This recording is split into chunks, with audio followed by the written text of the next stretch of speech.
Hello and welcome.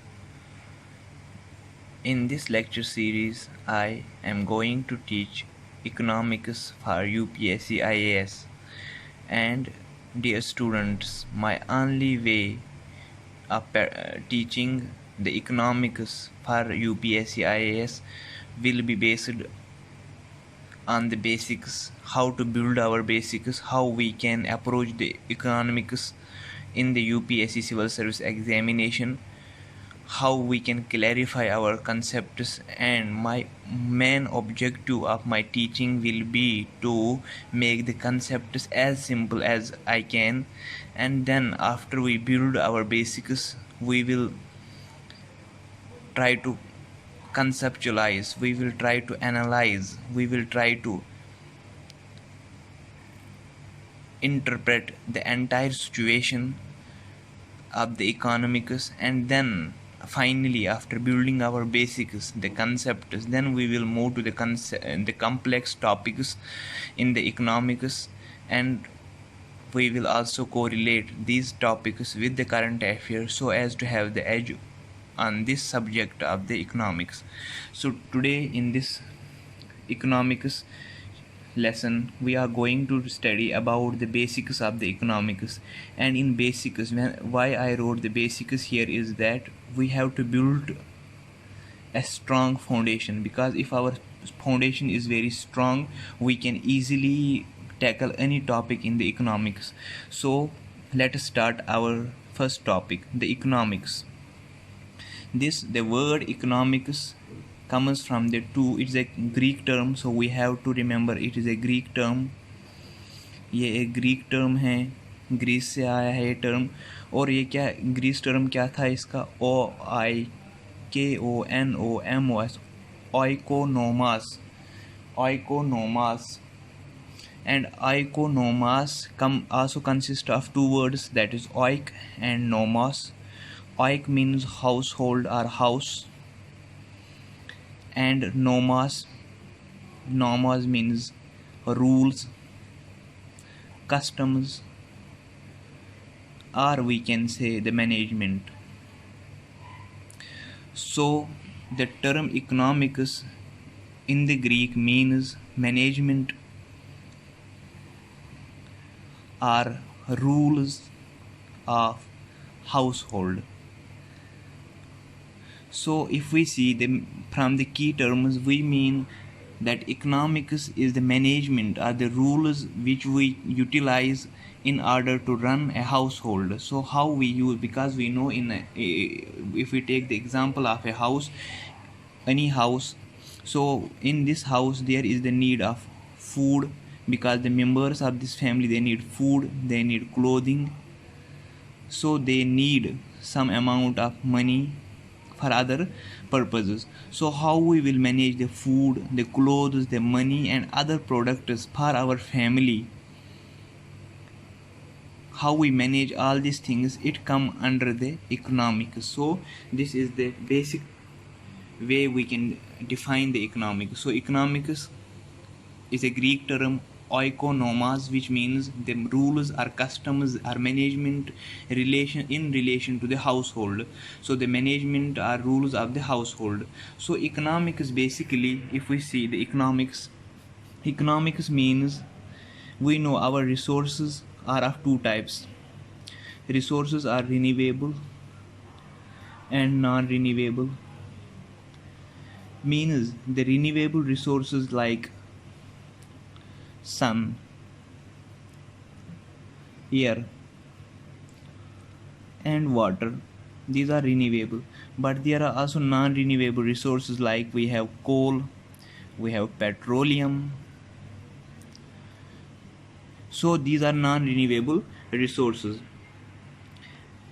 So these resources, the non-renewable resources, over the period of time they become scarce. So when they become scarce, means they are not in sufficient quantities, we need a proper management. So the management of the scarce resources, either by individual, by business, or by the government, is called the economics. So economics studies how people allocate the scarce resources for the production, distribution, consumption, both at the individual and collective levels. Means whenever we have a resource, we have three things. We have to produce the resource, okay, then after production we have to distribute it, and after distribution what we have to do is that there is a consumption. So how will we manage this production, distribution and consumption? It all comes under the economics. So the economics is concerned with the efficiency in production and exchange and use models, assumptions to understand how we can create our incentives or how we can formulate the policies in order to maximize the efficiency. Now this was all about the economics. So if we see the earlier times, what was the main focus of the economics? In earlier time, the main focus of economics was wealth creation. So wealth creation, but this was not in an appropriate way, because appropriate means why? Because the needs of children, welfare, it was not for the welfare of society, because the needs of children, age old people was not taken into consideration. Then there was a shift from wealth to welfare, because it took into consideration the needs of child, the needs of age old, etc. So the shift from wealth to welfare also marks the remarkable change in the way we think about economics or the management. Now we have the branches of economics. Let us study about the branches of economics.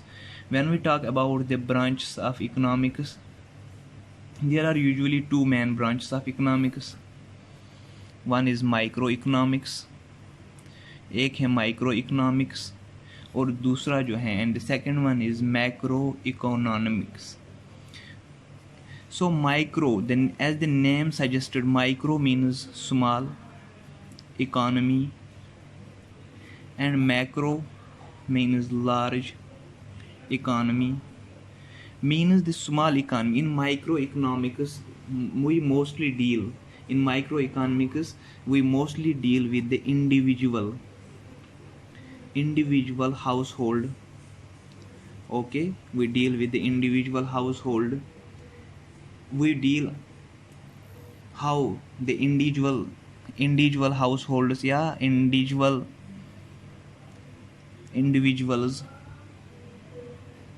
individual firms make decisions, how they make decisions. So these individual decision making units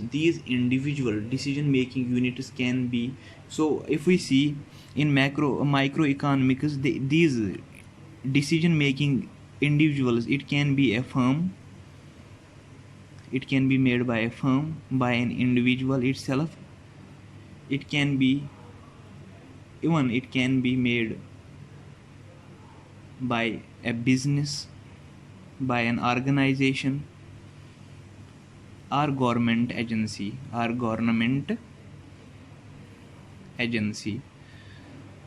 So in microeconomics mainly focuses on the individuals. So how the individual firms make decisions, how government agencies make decisions, how individual organizations make decisions regarding the economic activities.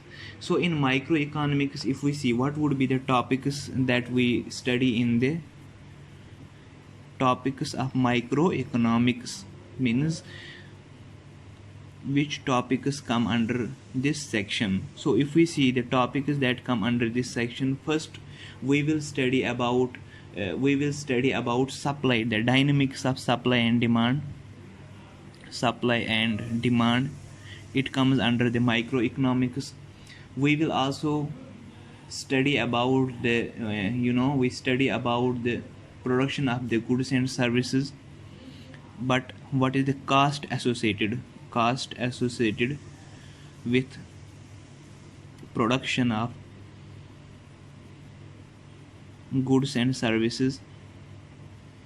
Goods and services, जो भी हमें चीज़ें बनानी है, services provide करनी है, उनसे related cast कितना आ रहा है, वो भी हम माइक्रो इकोनॉमिक्स में पढ़ते हैं, क्योंकि स्मॉल लेवल पे इकोनॉमिक्स पढ़ते हैं हम। तीसरा, द फैक्टर्स ऑफ प्रोडक्शन में अगर हम देखेंगे कि labour, how much, what we can say is that how labor is divided, how labor is divided, how labor is divided, that we also study in this, and how labor is divided plus allocated, how labor is allocated into different sectors, that is primary sector, secondary sector, or tertiary sector, how it is divided, how small businesses are organized, small businesses, small business organizations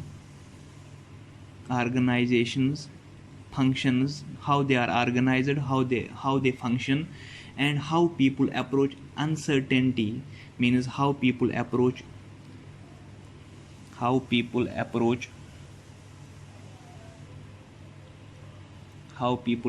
risks. Uncertainty means how they approach risks. If any risk occurs in the economy, how people tackle those risks.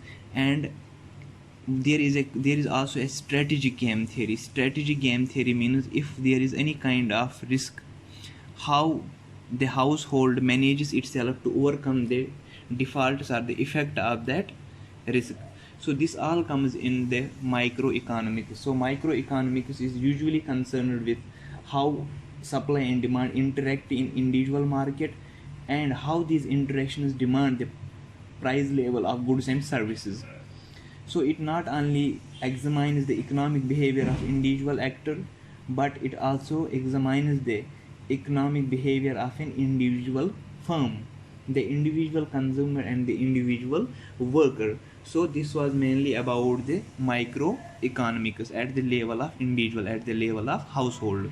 So when we talk about the macroeconomics, so this macroeconomics, we know it is the large economy, means it deals with economy, it deals with nations, with overall economic activities of a nation. एक country में overall economy क्या है, that deals with, means overall economy में जैसे हम बोलेंगे कि growth rate कितनी है एक कंट्री की, growth rate, the growth rate is usually measured by GDP. So we will say how much GDP, what is the GDP of a country. These big concepts come under the macroeconomics. So the macroeconomics studies the overall economy on both national and international levels. International levels means what is the forex of the country. Forex means foreign exchange. What is the forex means what is the import export differences, import export. What is the FDI, foreign direct investment, what is FII, and all these concepts, they come under macroeconomics. Why we study macroeconomics is usually because in order to derive a highly aggregated economic data and various variables, we can model our economy. So the major topics which comes under macroeconomics are, if we see macroeconomics, there is first forex, that is foreign trade is there. Foreign trade comes under macroeconomics. Second, the government's fiscal and monetary policy and fiscal policy of government. What is the unemployment rate, GDP, we have already discussed about GDP, gross domestic product. Business cycles means in business cycles there are, so expansionary means the business cycles. When we talk about the business cycles, we mean that we know sometimes, for example, sometimes the economy growth rate is very high, sometimes means it is increasing, there is continuously increase in the economy, that is expansion of the economy. and sometimes it becomes steady, sometimes it goes down, means there is depression in economy because growth rate decreases, because the economic active overall economic economy of the country slows down, and sometimes it may undergo recession. So when there is continuous slowdown for two or more, what is recession? Recession means continuous slowdown for 2 to 4 consecutive quarters. जब 2 से 4 consecutive quarters में slow down होगा, then we say that economy entered into recession. So recession, depression, expansion, these all comes under the business cycle. This business cycle we study under the largest branch, that is the macroeconomics. And we also study about unemployment rates, we study about poverty, we study about BOP, that is balance of payment, we study about inflation. So all these concepts come under the macroeconomics. Now we have the other branches, we have the others, what we can say, other branches of the economics as well. Like we have developmental economy, we have behavioral economy, we have there are various types of other economies. If we see, there is environmental economy, there is international economics, there is information economics, demographic economics. And now let us see about the one thing I have to add here is that we will study macroeconomics is two types. Macroeconomics, when we talk about macroeconomics, it is of two types. One is called the monetarist, and second is called the Keynesian. Basically this monetarist, it is a subtype of Keynesian economy. What we say in the monetarist economy, we say that stable economic policy, stable economic is best for managing the economy. It is best for economy. Okay, stable monetary policy, there should be a stable monetary policy. And in monetarist economy, there is a free market concept, that is there should be no government intervention in the operation of the market, that is free market economy or free market concept is there. In Keynesian economics, usually if we see, it favors the fiscal policy. Here it is monetary policy, here it favors the fiscal policy. So whenever there is fiscal policy, there is government intervention. So this kind of this was the major two branches, macroeconomics, monetarist and Keynesian. Keynesian is, sometimes we can say that Keynesian is a type of monetarist policy is a Keynesian economy. But in monetarist or monetary policy, we study about the stable, that we say that stable economic policy is best for managing any economy. And there is also the concept of free market economy. But in Keynesian economics, it favors the fiscal policy, means there will be the intervention of the government for managing the markets. So let us see the types of economies. What are the various types of economies? So now let us study about the types of economies. What are the types of economies? If we see the types of economy, there are various types of economy. First, initially there was the primitive or traditional economy. As the economy moves, it moved towards the free market economy. Then there was another concept that was called command economy. Then there was another that was called the capitalist economy.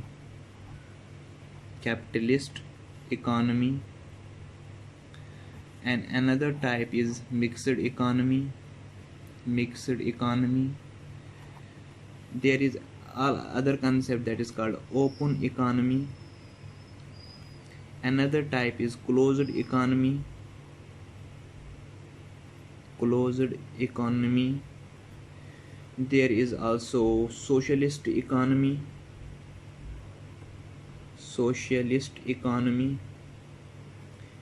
There is also there's open closed socialist and the communism, that is the communist economy.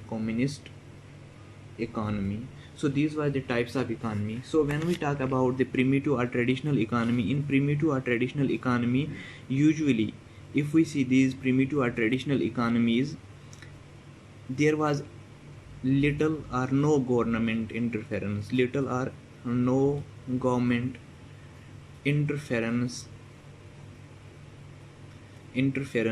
in what we can say in management of resources. Primitive societies, if we talk about the primitive societies, there was no interference or minimal interference of the government for any kind of management, for either for the allocation of resource. And if we see here, the resources were allocated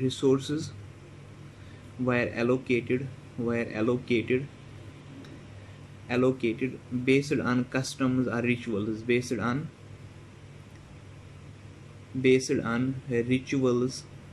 habits or customs, we can say rituals or customs. So it was based on customs.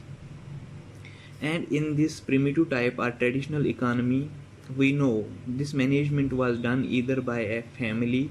So there was either a family, or if there is any scheduled tribe, or what we can say the tribal area, so there was a tribe which used to manage. So if we see that there was a collective responsibility in managing the resources. Collective ownership, we can say the collective ownership was there. The concept of collective ownership that completely undermines the individual choices, that is the individual choices were less in primitive or traditional economy. So if we see the traditional or primitive economy, what are the examples was the Amazon tribe, the tribes in Amazon forests, and aborigines of Australia. So these are the examples of the primitive or traditional economy. Usually it is little or no government interference. Resources are allocated and based on rituals, habits, customs, and the resources are also managed by the family or the tribe. Collective responsibility is there because the various tribes or various families work together to produce a good, and this production was only for self-consumption. We have to remember this self-consumption. And there was also the relationship of reciprocity of exchange means if one family or one tribe produces wheat, the other tribe produces rice. So there was the exchange of the products between the two tribes, or between the other between one tribe and the other tribe, which satisfy their needs, we can say. So they usually produce for their self consumption. There was no trade kind of relation, means they never indulged in the trade with the other nations or whatever there is, but there was the self-consumption concept. So when we talk about the free market economy, that is the second type, the free market economy. In free market economy, there is little government interference, but here all the economic decisions are made based on the market principles. So in free market economy, market principles decide what should be the future plan. Market principles are utilized, okay. And there is when the market decides, means there will be competition, between the firms. So यहाँ पे क्या था कि free market economy में क्या होता है कि मार्केट जैसा चलेगा उसी हिसाब से मार्केट में पॉलिसीज़ बनाई जाएगी, मीन इकानमी को मैनेज करने के लिए पॉलिसीज़ बनाई जाएगी। और जैसे इकानमी में मार्केट वो होगा तो कंपटीशन आ जाएगा। अगर कंपटीशन आ गया तो हम बोल सकते हैं, we can say that the choices maximize, choices बढ़ जाती है एक इंडिविजुअल को। So when the choices maximize, the consumers are on the advantageous side. So in free market economy, the resources for production are under the private ownership. Here it was the individual ownership, means it was the collective responsibility, collective ownership. But in free market economy there is private ownership, private ownership of resources, ownership. So private ownership, so there is a private ownership, means there only when there is private ownership, their aim is to maximize the production, that is aim is profit. So they will try to maximize their profit. So when they will try to maximize their profit, they will not think about the welfare. So there is the wealth, so welfare is not taken into consideration, but wealth is taken into consideration.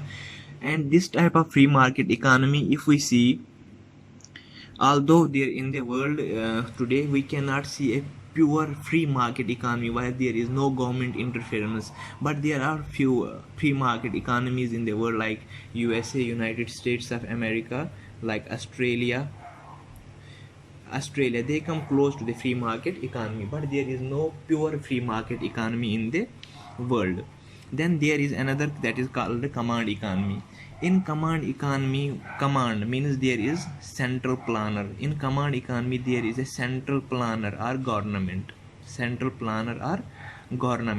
so government interferes in the management of resources, interference in managing the resources. So there is management interference in managing the resources or managing the economy. In command economy there is no competition, means choices are free, choices are few. So few choices are there, means the consumers have low choice in economy, they have low choice in economy. So if we see the command economy, in command economy the resources that we use for production, they are completely under the government control. So since we also know that there is no competition, कोई competition नहीं होता है, the resource allocation is inefficient, consumer has low choices, we had already studied about this.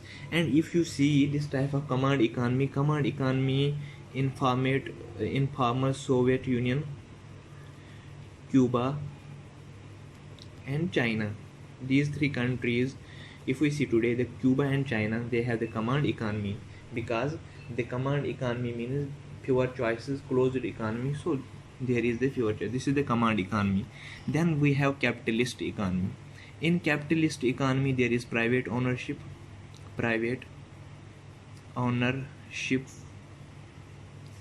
there is PV, privatization, there is liberalization, there is globalization in the capitalist economy. Okay, these three concepts are being focused in the capitalist economy. And this capitalist economy, the production and distribution of goods are also under the control of corporates or private. So production plus distribution is under the control of corporates or private players. So it is under the control of private players. So in capitalist economy the capital is being used, means it is profit driven. Capitalist economy is profit driven, it is profit driven. We have to remember this. Whenever there is profit driven system, so it will always encourage the free market economy. So it will always encourage the free market, it will encourage the free market. So there will be more competition among the firms, more competition here. Okay, so more choices to individuals are consumers, more choices to consumers, so it will provide more choices to consumers.